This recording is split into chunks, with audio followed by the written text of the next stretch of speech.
Cara nak kenal barang original dengan mudah. Aku bagi tips simple je. Korang jangan ambil tahu color dia berbeza, size dia berbeza. Itu memang berbeza lah ikut model motor. Contoh macam Y15, color dia begini.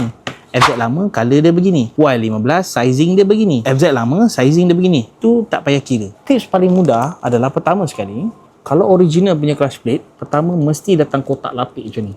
Kalau tak ada kotak, kebarang kalian dia adalah tiruan sangat tinggi. Walaupun stiker Yamaha, plastik Yamaha. Dengar tu. Yang kedua, dekat nombor kod ni kau perasan, kau tengok yang belakang ni kosong-kosong. Ni contoh kosong-kosong. Belakang ni kosong-kosong. Ni kosong-kosong.